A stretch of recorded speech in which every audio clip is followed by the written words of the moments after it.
महाभारत से जुड़ी ऐसी कई कहानियां हैं जिनके बारे में अधिकतर लोगों को नहीं पता होगा, लेकिन उससे जुड़े प्रमुख पात्र यानी पांचों पांडवों से आप सभी बखूबी परिचित होंगे। भीम, नकुल, अर्जुन, सहदेव ये चारों अपने बड़े भाई युधिष्ठिर का सम्मान कर अपने प्राणों से भी बढ़कर करते थे। महाभारत में एक प्रसंग ऐसा भी है जब भीम अपने बड़े भाई युधिष्ठिर पर इतना गुस्सा हो जाते हैं कि वो उनके दोनों हाथों को जला देना चाहते थे। अब प्रश्न ये उठता है कि आखिर भीम अपने पिता समान बड़े भाई युधिष्ठिर के साथ ऐसा क्यों करना चाहते थे। पौराणिक कथाओं के अनुसार पासों के खेल में पांडव कौरवों से अपना सब कुछ हार गए थे। यहां तक कि युधिष्ठिर अपने चारों अनुज को भी दुर्योधन का दास बना बैठे, और इतना सब कुछ हारने के बाद सबसे अंत में युधिष्ठिर ने द्रौपदी को भी दांव पर लगा दिया, और परिणाम यह हुआ कि युधिष्ठिर इस दांव को भी हार गए और इस प्रकार द्रौपदी को उन्होंने खो दिया। यह देखकर भीम को बहुत गुस्सा आया, लेकिन फिर भी वो चुप रहे, और इसके बाद द्रौपदी को घसीटते हुए राजसभा में लाया गया, जहां कौरवों ने द्रौपदी का चीरहरण और अपमान किया।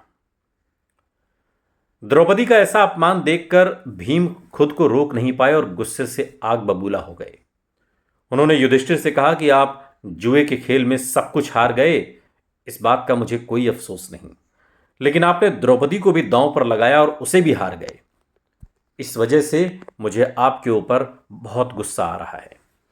मेरे गुस्से का सबसे बड़ा कारण कौरवों द्वारा द्रौपदी का अपमान है, और साथ ही आपके दोनों हाथ भी हैं जिनसे आपने जुआ खेला और द्रौपदी को दांव पर लगाया।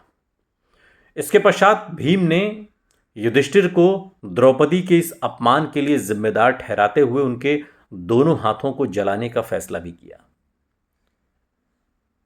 युधिष्ठिर के दोनों हाथों को जलाने के लिए भीम सहदेव से अग्नि लाने को कहते हैं, और भीम के क्रोध को देखते हुए अर्जुन भीम को समझाने का प्रयास करते हैं और उनके क्रोध को शांत करते हुए कहते हैं कि बड़े भाई युधिष्ठिर ने क्षत्रिय धर्म का पालन किया है और उसी के अनुसार जुआ खेला है, इसमें उनका रत्ती भर भी दोष नहीं है।